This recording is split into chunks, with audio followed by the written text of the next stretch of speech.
ডাকসু নির্বাচন ঘিরে গুজব, কিন্তু সেনাবাহিনী বলছে হস্তক্ষেপের প্রশ্নই আসে না। এরপর জানিয়ে দেব, যেদিন রাস্তায় নামবো সেদিন বন্দুকও কিছু করতে পারবে না, বঙ্গবীর কাদের সিদ্দিকী।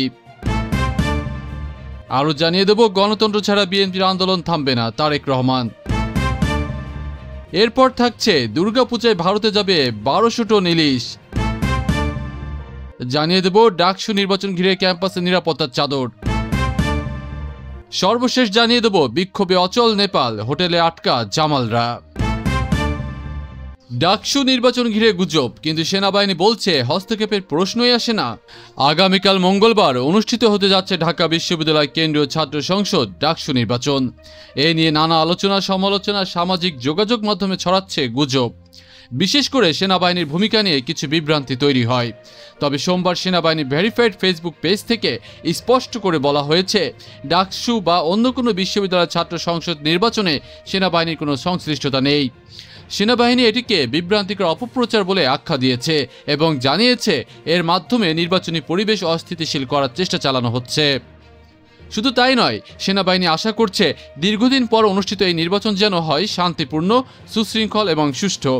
একই সঙ্গে তারা বলেছে, ডাকসু নির্বাচনের ইতিবাচক দৃষ্টান্তই হোক আসন্ন জাতীয় নির্বাচনের জন্য অনুপ্রেরণা।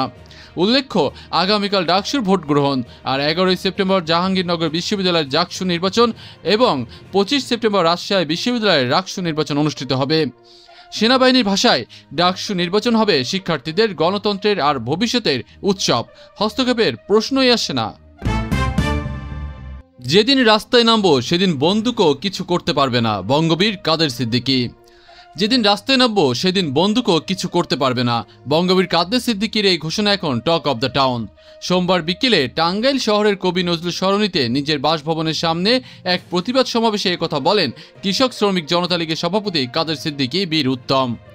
সমাবেশটি আয়োজিত হয় গত শনিবার রাতে তার বাসভবনে হামলা ভাঙচুর এবং মুক্তিযোদ্ধাদের সমাবেশে 144 ধারা জারির প্রতিবাদে।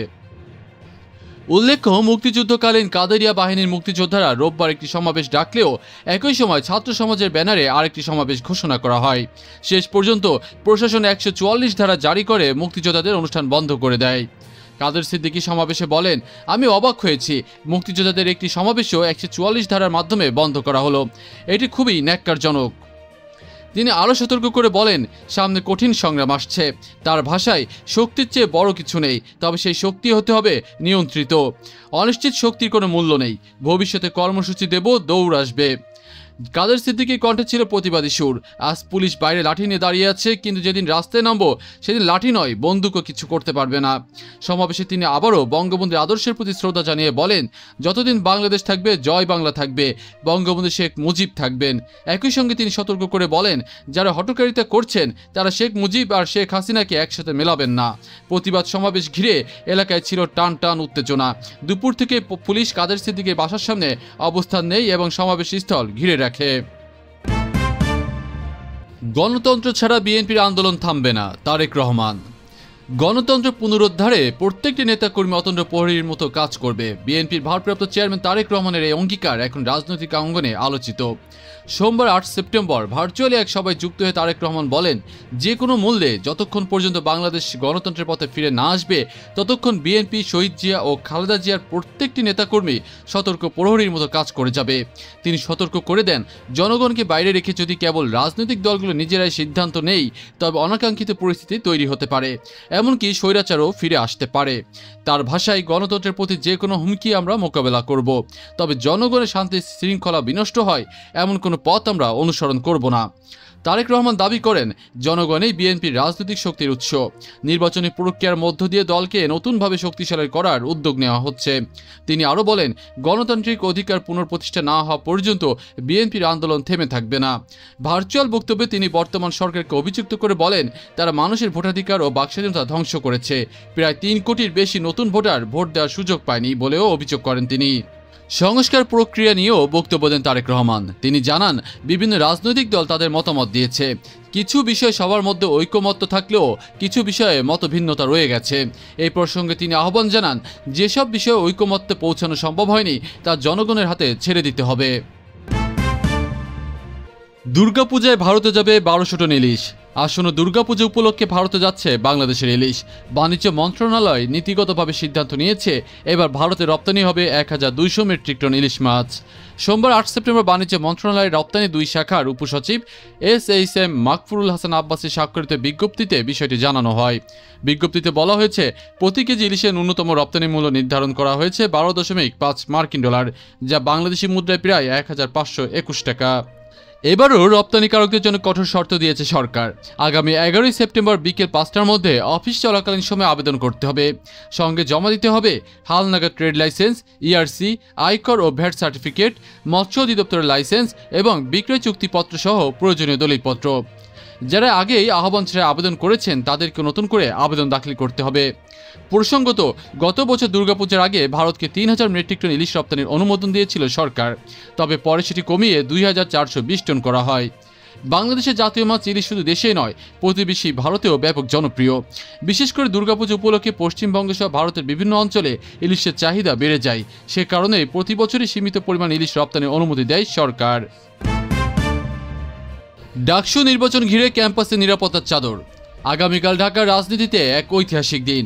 হতে যাচ্ছে বহুল প্রত্যাশিত ঢাকা বিশ্ববিদ্যালয় কেন্দ্রীয় ছাত্র সংসদ ডাকসু নির্বাচন।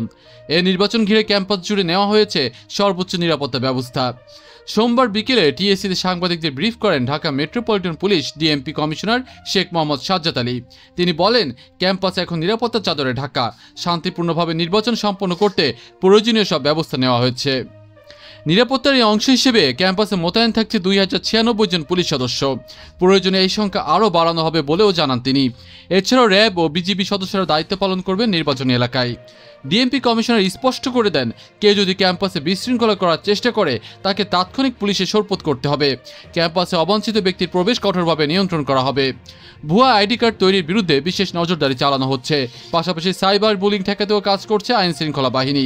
তিনি আরও জানান, ঢাকা বিশ্ববিদ্যালয় কর্তৃপক্ষের সঙ্গে টানা 1 মাস সমন্বয় করে নিরাপত্তা পরিকল্পনা চূড়ান্ত করা হয়েছে।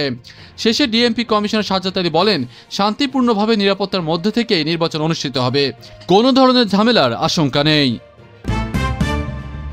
বিক্ষোভে অচল নেপাল, হোটেলে আটকা জামালরা। নেপালের রাস্তায় এখন উত্তাল তরুণদের বিক্ষোভ, আর এই বিক্ষোভের আগুনে আটকা পড়েছে বাংলাদেশ জাতীয় ফুটবল দল। আজ বিকাল 3টায় অনুশীলনের কথা ছিল জামাল ভুঁইয়াদের, কিন্তু মাঠ তো দূরের কথা, হোটেলের লবি থেকে বের হতে পারেনি খেলোয়াড়রা। নেপালের সামাজিক যোগাযোগ মাধ্যমে নিষেধাজ্ঞা প্রত্যাহার এবং দুর্নীতি বন্ধের দাবিতে রাজধানী কাঠমান্ডুতে হাজারো তরুণ রাস্তায় নেমেছে। পরিস্থিতি এতটাই ভয়াবহ যে বিক্ষোভকারীরা সরাসরি নিউ বানেশ্বরের পার্লামেন্ট ভবনে ঢুকে পড়ে। পুলিশ ব্যারিকেড ভেঙে গেট টপকে সংসদ ভবনে প্রবেশ করে তারা। পরিস্থিতি নিয়ন্ত্রণে দুপুর 12:30 থেকে রাত 10টা পর্যন্ত পুরো বানেশ্বর এলাকায় কারফিউ জারি করেছে প্রশাসন। এমন অবস্থায় বাংলাদেশ দল পড়েছে বড় বিপাকে। মঙ্গলবারে নেপালের বিপক্ষে সিরিজের দ্বিতীয় ও শেষ ম্যাচ অলিখিত ফাইনাল। শনিবার প্রথম ম্যাচ গোলশূন্য ড্র হওয়ার এই ম্যাচে নির্ধারণ হবে সিরিজ কার দখলে যাবে। কিন্তু গুরুত্বপূর্ণ এই ম্যাচের আগেই অনুশীলন ভেস্তে গেল লাল সবুজের। বাংলাদেশ দলের ম্যানেজার সাদমান সাকিব জানান, আজ বিকেল 3টায় অনুশীলনের সময় ছিল, কিন্তু 2:15 হোটেলের লবিতে নামতে জানানো হয় বাইরে যাওয়া যাবে না, কারণ স্টেডিয়ামের আশপাশ পুরোপুরি অবরুদ্ধ। ফলে দ্বিতীয় ম্যাচের আগে প্রস্তুতি ব্যাহত হচ্ছে জামাল সাদদের। তবে বাফুফে জানিয়েছে, পরিস্থিতি স্বাভাবিক হলে দ্রুতই অনুশীলনের নতুন সময় ঠিক করা হবে। এখন প্রশ্ন একটাই, বিক্ষোভে উত্তাল নেপাল কি কাল মাঠে নামতে দেবে বাংলাদেশকে?